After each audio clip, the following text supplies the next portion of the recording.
ಎಲ್ರಿಗೂ ನಮಸ್ಕಾರ. ಇವತ್ತು ನಿಮ್ಗೆಲ್ರಿಗೂ ಈ ಚಳಿಗೆ ಬಿಸಿ ಬಿಸಿಯಾಗಿರೋ ಬೆಂಡೆಕಾಯಿ ಪಕೋಡ ಹೆಲ್ತಿಯಾಗಿ ಹೇಳ್ಕೊಡ್ತಾರೆ ಅಮ್ಮ. ಮೊದಲಿಗೆ ಕಡಲೆ ಹಿಟ್ಟು ಹಾಕ್ಕೊಂಡಿದ್ದಾರೆ, ಅದಕ್ಕೆ ಕಾರ್ನ್ಫ್ಲೋರ್ ಹಾಕ್ಕೊಂಡು ಅದಕ್ಕೆ ಸ್ವಲ್ಪ ಅರಿಶಿನ, ಚಿಲ್ಲಿ ಪೌಡರ್, ರುಚಿಗೆ ತಕ್ಕಷ್ಟು ಉಪ್ಪು, ಜೊತೆಯಲ್ಲಿ ಸ್ವಲ್ಪ ಕರಿಬೇವು ಸೊಪ್ಪು, ಕೊತ್ತಂಬರಿ ಸೊಪ್ಪು, ಜೊತೆಯಲ್ಲಿ ಸ್ವಲ್ಪ ಗರಂ ಮಸಾಲ ಹಾಗೂ ಸಣ್ಣಗೆ ಹಚ್ಚಿರುವಂತಹ ಬೆಂಡೆಕಾಯಿಗಳನ್ನ ಹಾಕ್ಕೋತಾ ಇದ್ದಾರೆ. ಅದನ್ನು ಚೆನ್ನಾಗಿ ಮಿಕ್ಸ್ ಮಾಡ್ಕೋಬೇಕಾಗತ್ತೆ. ನೀರು ಹಾಕ್ಕೊಳ್ಳಿ. ನೀರು ಸ್ವಲ್ಪ ಸ್ವಲ್ಪ ಹಾಕ್ಕೊಂಡು ಮೀಡಿಯಮ್ ತಿಕ್ನೆಸ್ಗೆ ಮಿಕ್ಸ್ ಮಾಡ್ಕೊಳ್ಳಿ. ತುಂಬ ಹೆಲ್ತಿಯಾಗಿರುತ್ತೆ. ನೀವು ಕಾರ್ನ್ಫ್ಲೋರ್ ಬದಲು ಅಕ್ಕಿ ಹಿಟ್ಟು ಕೂಡ ಹಾಕ್ಕೋಬೋದು.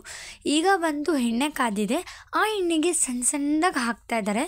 ತುಂಬ ಅಂದರೆ ತುಂಬಾ ಕ್ರಿಸ್ಪಿಯಾಗಿರುತ್ತೆ ಆ್ಯಂಡ್ ಹೆಲ್ತಿ ಕೂಡ. ಯಾರ್ಯಾರೆಲ್ಲ ಬೆಂಡೆಕಾಯಿ ತಿನ್ನಲ್ವೋ ಅವರು ಕೂಡ ಇದನ್ನು ಟ್ರೈ ಮಾಡ್ಬೋದು. ನೀಟಾಗಿ ಡೀಪ್ ಫ್ರೈ ಮಾಡ್ಕೋಬೇಕಾಗತ್ತೆ. ಮಾಡ್ಕೊಂಡಿದ್ದಾದಮೇಲೆ ಒಂದು ತಟ್ಟೆಗೆ ತೆಗೆದಿಟ್ಕೊಂಡ್ಬಿಡಿ.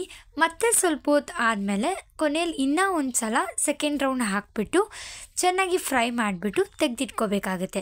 ಆವಾಗ ಕ್ರಿಸ್ಪಿಯಾಗಿ ಬರುತ್ತೆ. ಈಗ ಈ ಹೆಲ್ತಿಯಾಗಿರುವಂತಹ ಬೆಂಡೆಕಾಯಿ ಪಕೋಡ ರೆಡಿಯಾಗಿದೆ. ಈ ವಿಡಿಯೋ ಇಷ್ಟ ಆಗಿದೆ ಲೈಕ್ ಮಾಡಿ, ಶೇರ್ ಮಾಡಿ, ಕಮೆಂಟ್ ಮಾಡಿ, ಸಬ್ಸ್ಕ್ರೈಬ್ ಮಾಡಿ.